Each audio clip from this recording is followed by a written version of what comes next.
धांधली धांधला इतना कुछ कर लिया, विक्ट्री स्पीच करनी है। वोट जो हैं कम पड़े हैं पर दुरुस्त वोट ज्यादा हो गए। रात को कोई जीत रहा है, सुबह कोई और जीत गया। वो तो रात बैठ के तय हो गया और वही हुआ कि हम जीत कर भी हार गए। अस्सलाम वालेकुम नाज़रीन, उर्दू पॉइंट के साथ मैं हूँ आपका मेज़बान औसाफ अली खान। इलेक्शन 2024 सर मेरे साथ मौजूद है सीनियर कानूनदान अज़हर सिद्दीक साहब। यही खुलासा करेंगे, जब मौजूद है तो मैं क्या बात करूँ। सर ये क्या सब कुछ हो रहा है? वो ना नवाज शरीफ से कल कोई मिले, कल बड़ी तैयारी रखी हुई थी कि विक्ट्री स्पीच करनी है। वहाँ किसी ने कहा कि हम जीत कर भी हार गए।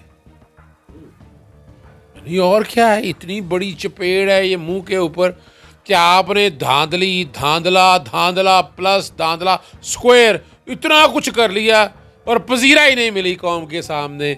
बड़ी शर्मिंदगी है। और जो हम बात करते थे कि इलेक्शन कमीशन मिला हुआ है, बायस्ड है, वो बातें अब सारी साबित हो गई हैं। इलेक्शन कमीशन ने पिछले 3 साल की कारकर्दगी में साबित कर दिया है कि वो एक सियासी जमात को बैक एंड पे ले जाना चाहता है। आज हमारा अगर फैसला देखिए, जब हमने रिटर्निंग ऑफिसर को इंतज़ामिया से लेने के फैसले को चैलेंज किया था तो वो आज दुरुस्त साबित हुआ। आपने रिटर्निंग ऑफिसर लिए यानी ये नालायक लोग हैं, इनकॉम्पिटेंट लोग हैं, तजर्बा नहीं है, फ़ौरन अपना अप्रोच हो जाती है इन लोगों को। जब आपने अदलिया से लिए होते हैं रिटर्निंग ऑफिसर, तो जो ये हालत हुई है ये ना होती। और उसकी एक बुनियादी वजह ये है, तजर्बा नहीं है ना। ट्रेनिंग बड़ी आपने करा दी। और ट्रेनिंग क्या कर रही है, तो एक बंदा नालायक हो, यानी एक बंदा अनपढ़ तो नहीं मैं कहता, चले थोड़ा बहुत पढ़ा लिखा और कमज़ोर आदमी हो, वो क्या करेगा। और फिर तो तुम भी बहुत सी जगहों पे होगे, देखा तुमने होगा, लोग हाथ में फॉर्म 45 लिए फिर रहे हैं। ऐसा ही है ना? बिल्कुल, बहुत से कैंडिडेट्स फॉर्म 45 लेके फिर मैं आपसे पूछना चाह रहा हूँ उसकी वक़्त क्या है। अगर उनको फॉर्म 45 पे वाज़ेह बर्तरी मिल रही है लेकिन रिजल्ट कुछ और अनाउंस हो रहा है, ये सारा क्या मामला है? फॉर्म 45 जो मैं बैकबोन कहूँगा उसकी, आपका जिस्म की रीढ़ की हड्डी है ना, यानी है क्या, ये आपका बैलेट पेपर है। बैलेट पेपर के ऊपर टोटल फाइल काउंटर फाइल आ गया कि इतने वोट पड़े हैं, इतने वोट फलां उम्मीदवार को पड़े हैं, इतने उम्मीदवार फलां को पड़े हैं, और इतने खारिज हुए हैं, इतने ज़ाया कर दिया हमने, कोई भी अब शक्ल देंगे। वो ट्रांसलेट होते हैं फॉर्म 45 पे हर पोलिंग स्टेशन के। किसके? हर पोलिंग स्टेशन, पोलिंग बूथ के, पोलिंग स्टेशन के वो सारे इकट्ठे होंगे। तो वो सर्टिफिकेशन है कि जनाब इसको इतने बड़े हैं। फॉर्म 47 तो उसका बाद का इवेंट है। तो पहले सबसे बड़ा जो इवेंट है वो फॉर्म 45। और जो फॉर्म 45 में इन्होंने धज्जियाँ बखेरी है ना, बड़ा दुख और अफसोस हुआ है। हमें तो पहले दिन से यकीन था, और मैं समझता हूँ कि जिस लेवल के ऊपर मैसिव धांधली हुई है, इलेक्शन कमीशन को तो मुस्ताफ़ी हो जाना चाहिए ये सारे प्रोसेस के सामने। अब फॉर्म 45 को जब वो इकट्ठे कुछ लोगों को दे दिए, कुछ ना दिए, कई लोगों को तो मिले नहीं। फॉर्म 45 जाके रिटर्निंग ऑफिसर के सामने गए, उन्होंने उसको कंसोलिडेट किया। क्या सिर्फ किया? कंसोलिडेट किया, इकट्ठा करके फॉर्म 47 में।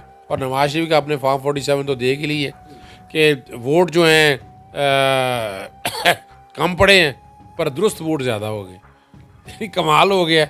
और इस तरह बाकी में देखा जाएगा तो उसकी कंसोलिडेशन जो है ना फॉर्म 45 की 47 के अंदर, वो कंसोलिडेशन है, वो फाइनल रिज़ल्ट है, जो भी आप कह दें इसको। ये फाइनल रिज़ल्ट फॉर्म 47 तो ऐसे फिर रहे हैं जैसे पता नहीं सेल लग गई हुई है, यानी असली साइन के साथ भी इतने ज़्यादा फिर रहे हैं। और अब तो बड़े मसाइल पैदा हो गए हुए हैं। धांधली के लिए फॉर्म 45 हम पहले दिन से कह रहे हैं बड़ा अहम है, अब भी फॉर्म 45 बहुत अहम है। लेकिन ये जो नताइज रात को तब्दील किए गए हैं, इसकी क्या कानूनी हैसियत है? इसमें आप क्या मतलब, रात को नताइज जो ताखीर का शिकार हुए और रात को कोई जीत रहा है, सुबह कोई और जीत गया। ये तो डूबियस, ये तो मुझे याद आ जाती है बात 1997 की, 1997 की। मैं चाहे स्टूडेंट ड्राइवर से थोड़ा सा आप कह दें, और मुझे जाना हुआ भक्कर में गए, मेरे सामने बैठकर कमिश्नर ऑफिस पे रात बैठकर तैयार हुआ, रिज़ल्ट डिस्कस हो रहा है। तो कैंडिडेट के रिज़ल्ट डिस्कस हो रहे हैं। मैं कहूँ ये क्या डिस्कस कर रहे हैं? बाकायदा वोट डिसाइड कि फ़लाँ जगह से इतने वोट निकलेंगे, इतने मेरे सामने ही डिसाइड हुआ। जब मैंने कहा ऐसे रिहर्सल वगैरह कर रहे होंगे, अगले दिन कैंडिडेट दूसरा जीत रहा था, तो बीच में कोई छोटा मोटा गामा हुआ, जैसे ये RTS बैठ जाता है, या ये दूसरा जो जब पाकिस्तान तहरीक इंसाफ के दौर में RTS बिठाया गया था इमरान खान को हराने के लिए, और यहाँ क्या है, यहाँ नवाज शरीफ को जिताने के लिए ये सारा सिस्टम किया गया।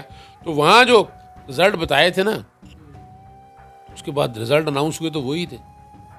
यानी वो तो पढ़े ही नहीं, वो तो रात बैठ के तय हो गया और वही हुआ। और अभी भी टोटल तरीकाकार यही रखा है।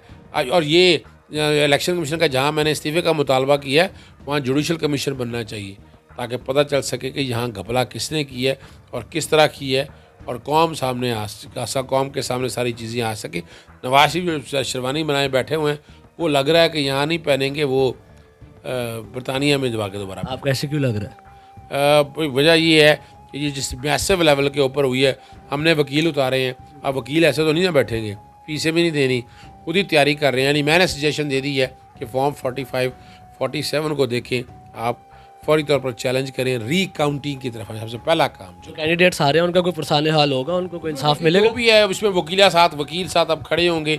अब लोग नहीं बैठे मिले, वोट का हक इस्तेमाल कर ली है, अब राइट लेने की बात है।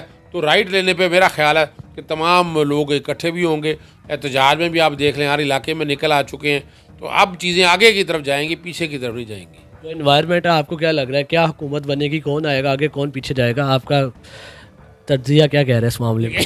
एक बात तो बड़ी वाज़ेह है, इमरान खान से तो वीर ही बन रहे हैं, क्योंकि वो नाअहल हैं। और नवाज शरीफ जो है वो कोशिशें करता फिर रहा है, लेकिन उसकी सियासी जमात वो दोनों सीटें जो है ना वो हार जाएगा।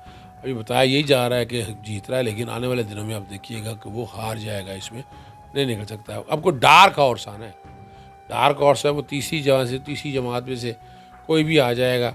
PMLN भी नहीं आ सकता। और मैं बस इतना ही बता सकता हूँ कि यहाँ तक कोई नाम मुझे भी अंदाज़ा है, लेकिन वो नाम बेहतर यही है अपने तय आए। अगर मैंने वक्त से पहले बता दिया और वो नाम आ गया तो फिर मेरे लिए बड़ी शर्मिंदगी होनी है।